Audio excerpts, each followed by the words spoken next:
What's good, everybody? Your boy Zedow here at Cecil in Cecil County, Maryland. I'm here with David for 40 Design Labs. 40 Design Labs. They basically make all types of 3D designs like this actually epic Black Panther helmet from the movie, which actually would caught my eye. So he puts it on. Are you missing some claws in the seat? Oh, we can make those too. Don't get me started. Question: where does this idea come from, and how long have you been doing this? So I've been doing this for about 3 years. We do a lot of 3D printing and prototyping. So here we're just trying to show the technology and how many things you can make. So you're really limited by your imagination. You can literally build anything that you can draw or design. So whether it's for cosplaying or for designing functional parts, we can make it, we can prototype it, and we can build it. Because I see you got, you mind if I pick one up? Yeah, go ahead. I see you got the hook from Zelda. I know someone who will like this. I'm pretty sure I do. You got a hook from Zelda, like I said, the helmet, the Overwatch symbol. Is that a Star Wars Rebel symbol? Yes, it is. I know my things for the most part. And you got like 3 versions of a Skyrim symbol. And right now you're making a batarang. Yeah. You don't plan on throwing that at people, do you? We could try. And I wouldn't test it. I don't know how hard 3D printing is, so I don't know how tough it would be to kind of actually toss it and hit somebody in the head. That might actually hurt somebody. I wouldn't suggest that. So, okay, you say you're limited by your imagination. Like, what kind of what kind of things that you think you could possibly make in the process?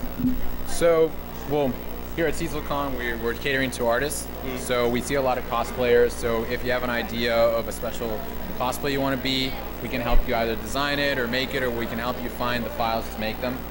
So like my wife here, she wants to cosplay. So she would pick a Sailor Moon character. You be able to 3D design a Sailor Moon wand? Yeah, absolutely. So we can try to design for the fit.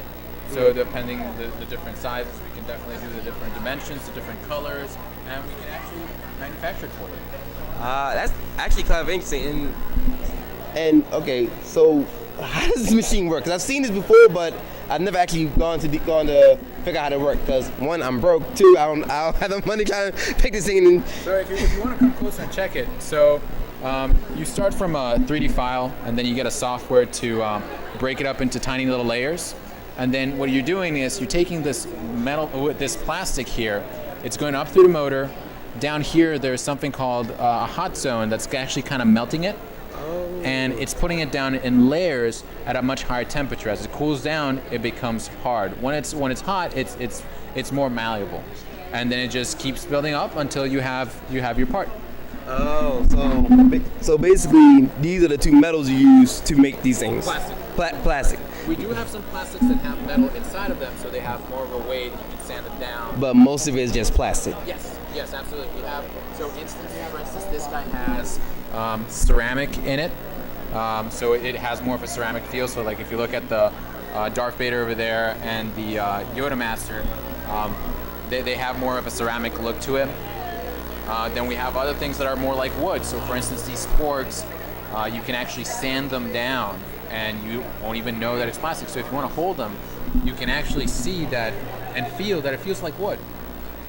It does actually feel like wood. I would never know it's actually 3D. It's actually a 3D design. It feels like wood though. That's actually pretty cool. So, would you like let the people at home know where they can find you at? Yeah, absolutely. So you can find me on Facebook. It's called 4 Design Labs, or you can just go to Facebook/David is Printing and just shoot us a message, like us, and if you have any questions or ideas, just let us know. Thank you for your time, David. I hope to see you again soon. My pleasure. Welcome back, and we here back again with Jamal. Congratulations on Volume 2. Number 3, right? Volume 3. No, you should. No, You're promoting third interview, but you're promoting Volume 2. I said congratulations on Volume 2. After 7 years of being stupid, lazy, and sick, it's finally out. And he saw stuff by showing it upside down. It's finally out. This is all I can show you guys right now. Yeah, a nice little quick preview for what's later on to come. We will be reviewing that. Me, Foggy, and Comics will be reviewing Volume 2 somewhere along the line after we read it. It's not going to take as long as last time, hopefully, especially if I can get some sleep.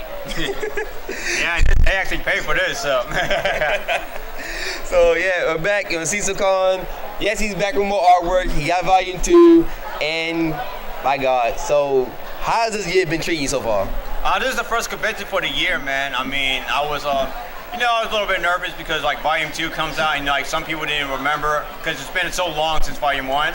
But we released it last year, and with me getting sick most of the time with the eye and the insides and everything like that too, I managed to pull it through. Yeah, so Volume 2 sold out within like 30 minutes, and I was really surprised. Yeah, I came across a lot of your posts. You was getting sick a lot. Yeah, man, I mean, I really want to thank everyone who's been supporting on this, man. My friends, family, my fans, dude. I mean, you guys, you have no idea how much this really means to me. I mean, 2 copies are in Japan right now, which is really emotional to me, man. I thought it would be a long time before that happens. Which also, I need to congratulate you on your your first shipment to Japan. Yeah. How does that feel, though? Oh, man, it's just... when I was working on Volume 2, or not Volume 2, when I was working on Volume 3 still, and I hit this thing on my phone, and I looked at my mail, I was like, that's Japanese. And I was like, and a friend of mine over there, he didn't have to do it, but he bought not just one, but Volume 2 as well. Then he showcased it to his friends, and this one guy had mad skills of artwork, man. He liked my stuff. I was like, dude, train me. I don't mind restarting my stuff over again. This guy was like insanely good. So basically, you got free promotion in the long run. Yes, I did. I'd like to thank Hirotaka for supporting me over there, man, and every one of his friends in Japan that supported me and wants me to follow this through because, again, I'm really nervous because like this is not a traditional manga. This is like a manga made over here. I don't use tones.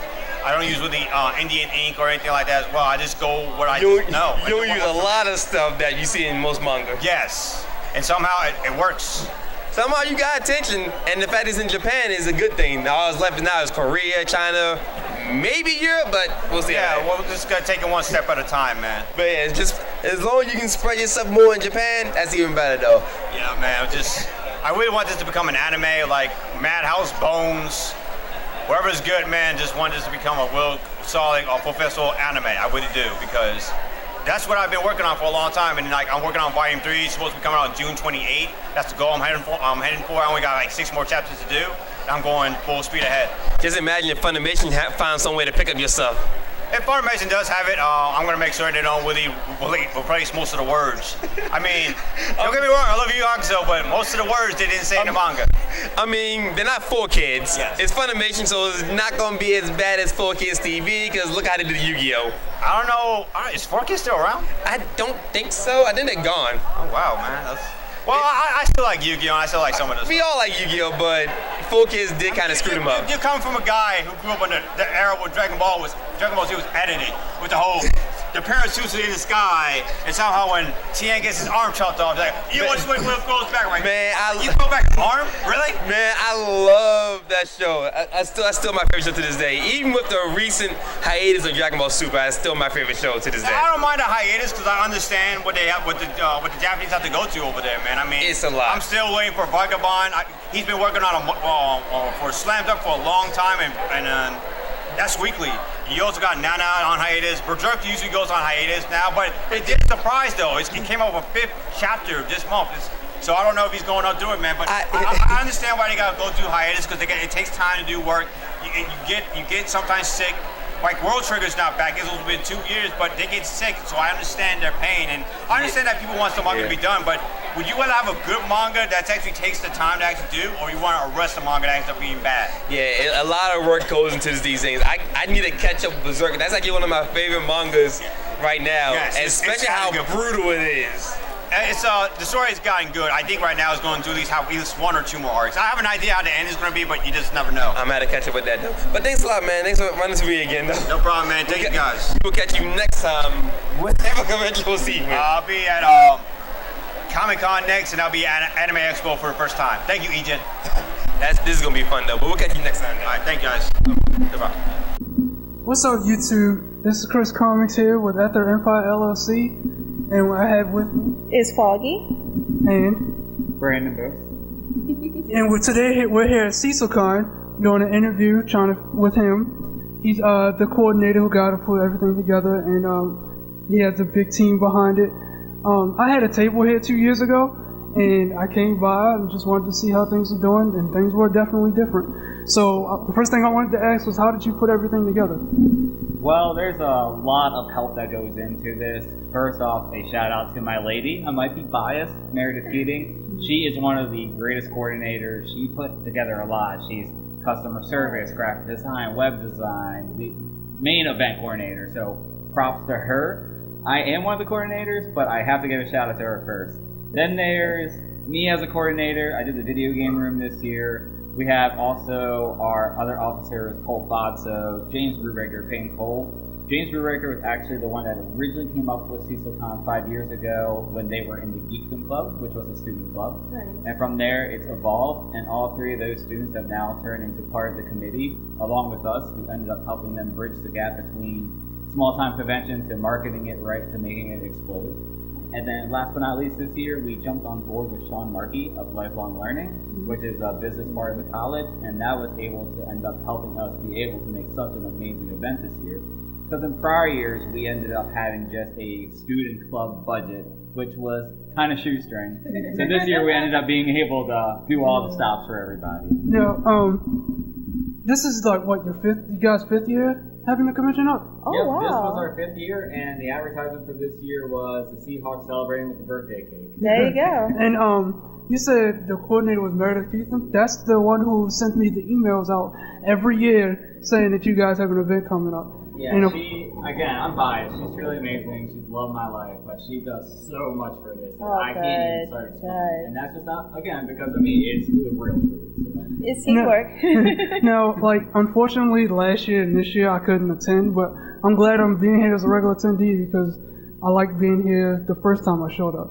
And we like having everyone here, including yourself. I remember your artist table a few years ago. You had a lot of fun. You're very nice and friendly.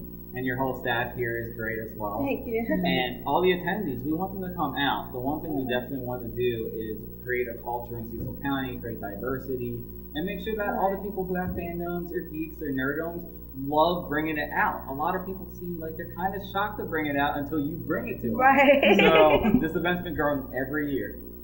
Okay. And my question is, because this is my first time and I'd enjoy it, do you think this year is the most successful one?